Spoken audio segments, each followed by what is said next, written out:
भारत माता की, भारत माता की, इनकलाब, इनकलाब, वंदे वंदे।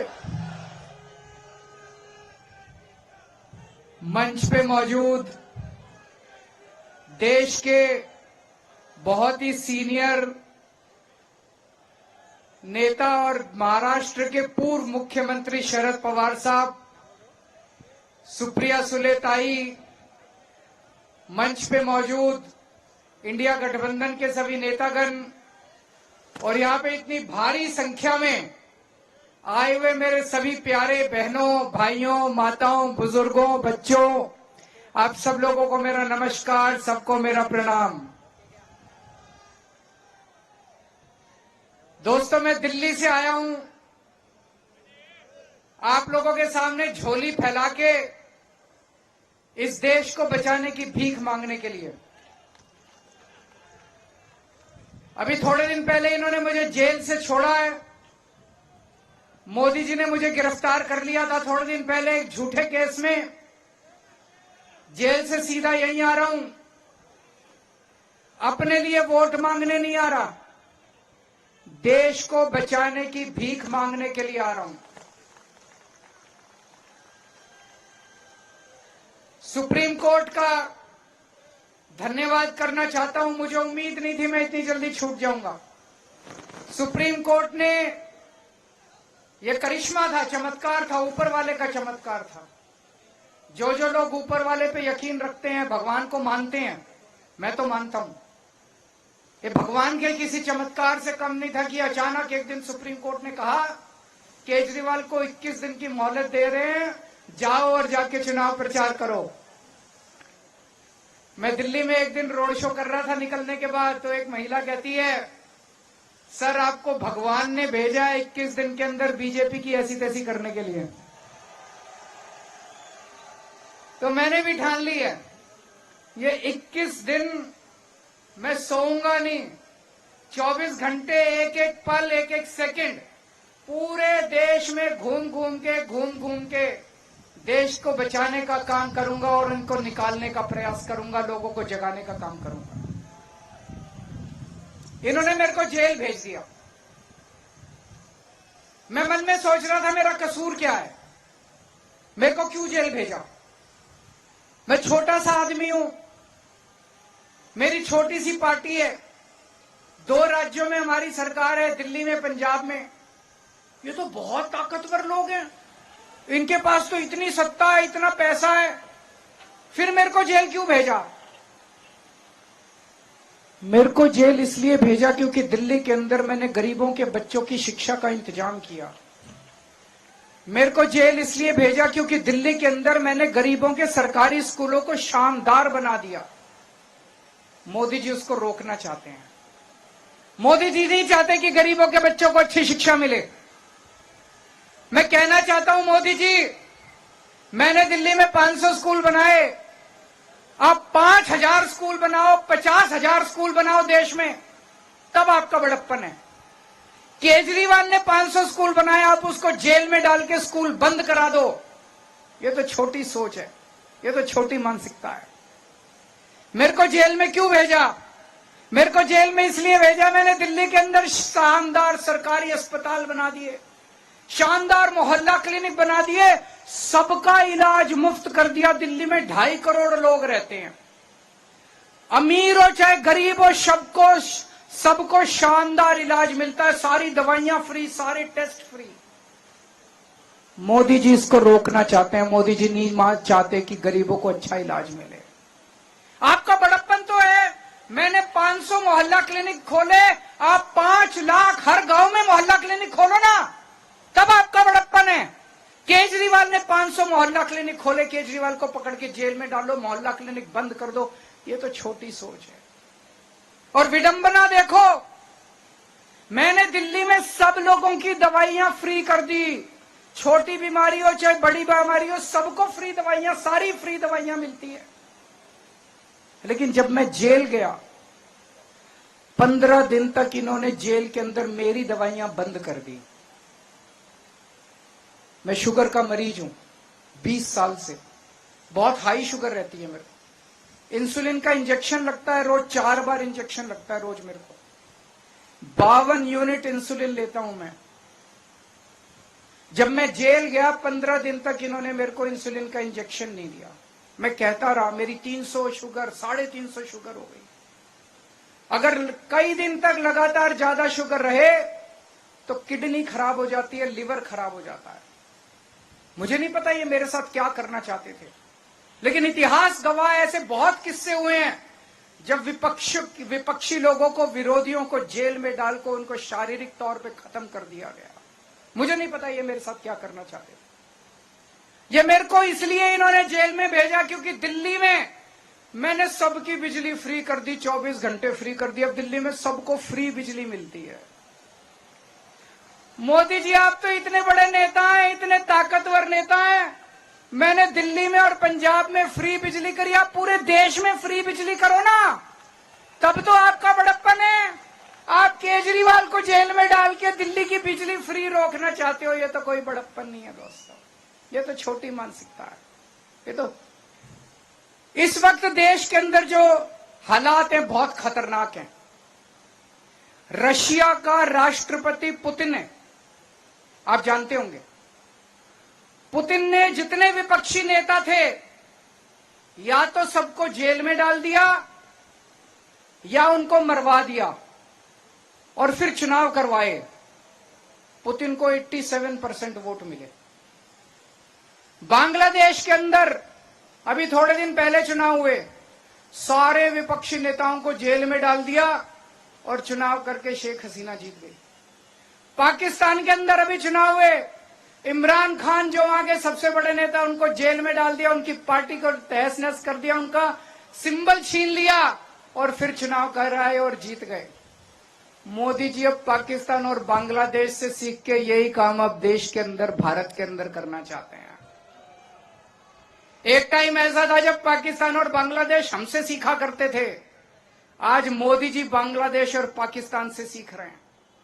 उन्होंने मेरे को गिरफ्तार कर लिया और अब कह रहे हैं दिल्ली में जीत जाऊंगा, फिर भी नहीं जीतने देंगे। मेरे को जेल में रख लेते तब भी हार जाते मोदी जी। इन्होंने मेरे को गिरफ्तार कर लिया, मनीष सिसोदिया को गिरफ्तार कर लिया, सत्येंद्र जैन को गिरफ्तार कर लिया, कांग्रेस पार्टी के बैंक अकाउंट फ्रीज कर दिए। कांग्रेस पार्टी जो दूसरे नंबर की पार्टी है, उनके बैंक अकाउंट फ्रीज कर दिए और कहते हैं मैं चुनाव लड़ूंगा। अब आम आदमी पार्टी के बैंक अकाउंट फ्रीज करना चाहते हैं। शिवसेना को चोरी कर लिया, जो अभी संजय सिंह ने कहा, शिवसेना के 2 टुकड़े कर दिए, एनसीपी के 2 टुकड़े कर दिए, ममता दीदी के कितने मंत्रियों को गिरफ्तार कर लिया, स्टालिन के कितने मंत्रियों को गिरफ्तार। ऐसे चुनाव लड़ोगे और जीतोगे? ये तो कायर आदमी करता है, कायर है मोदी जी।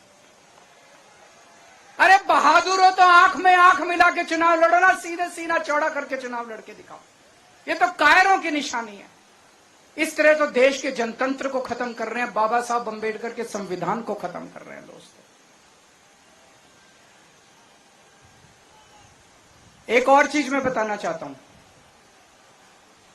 2014 में जब मोदी जी आए थे, उन्होंने एक रूल बनाया था। उन्होंने रूल बनाया था कि बीजेपी में जो भी नेता 75 साल का होगा उसको रिटायर कर दिया जाएगा। ये रूल बना के उन्होंने अडवाणी जी को रिटायर कर दिया, मुरली मनोहर जोशी जी को रिटायर कर दिया, सुमित्रा महाजन को रिटायर कर दिया, यशवंत सिन्हा को रिटायर कर दिया। अगले साल 17 सितंबर को मोदी जी 75 साल के हो रहे हैं।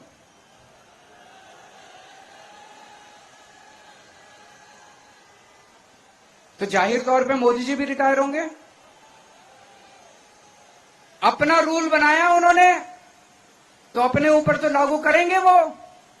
जब मैंने बोला थोड़े दिन पहले, पता नहीं आपने देखा कि नहीं देखा, मैंने थोड़े दिन पहले बोला कि अगली साल मोदी जी रिटायर होंगे और अमित शाह को प्रधानमंत्री बनाएंगे, तो सारे बीजेपी के नेता चढ़ गए, नहीं नहीं मोदी जी रिटायर नहीं होंगे, नहीं नहीं मोदी जी रिटायर नहीं होंगे।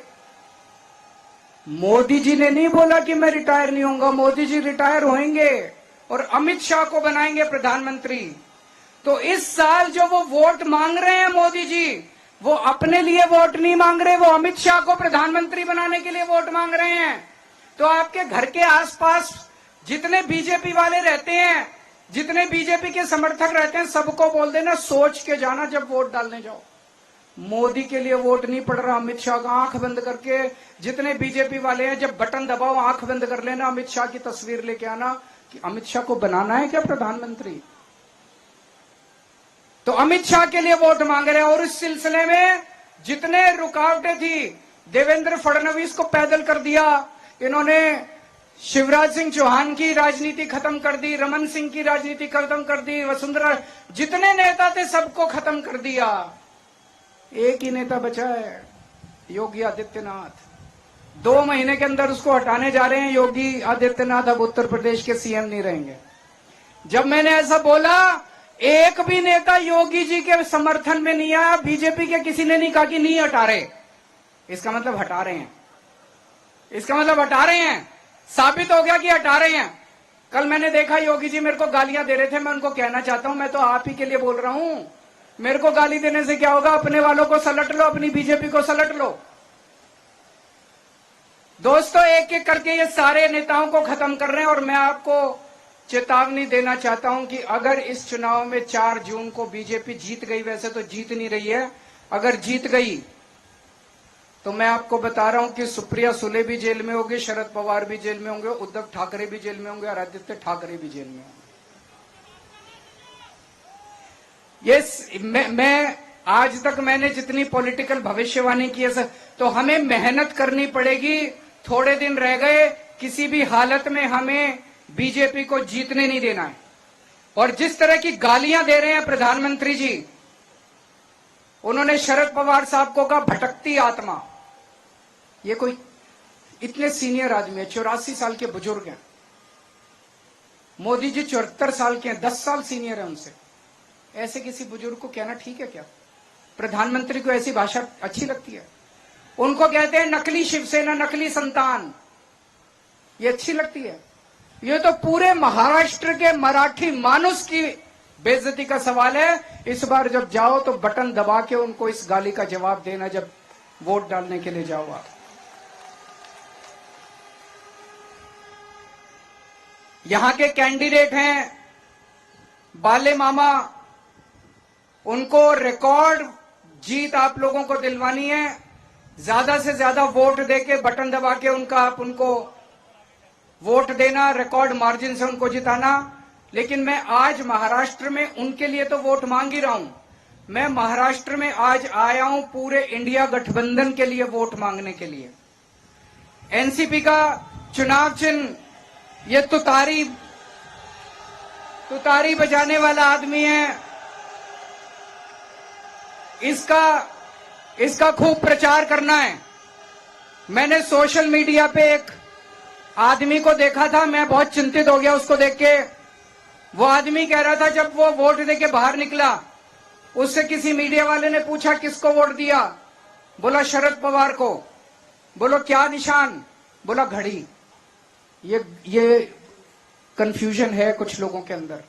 आपको प्रचार करना है अपनी गली में, अपने गांव में, अपने मोहल्ले में, सबको बोल देना कि असली वाली एनसीपी, शरद पवार वाली एनसीपी का चुनाव चिन्ह घड़ी नहीं है, घड़ी पे मत डाल देना। असली वाली एनसीपी का चुनाव चिन्ह क्या है? तुतारी वाला आदमी।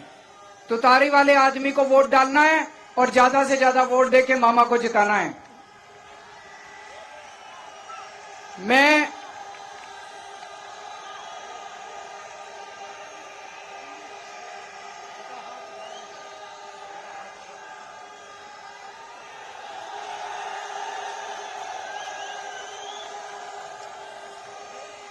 21 दिन के लिए बाहर आया हूं।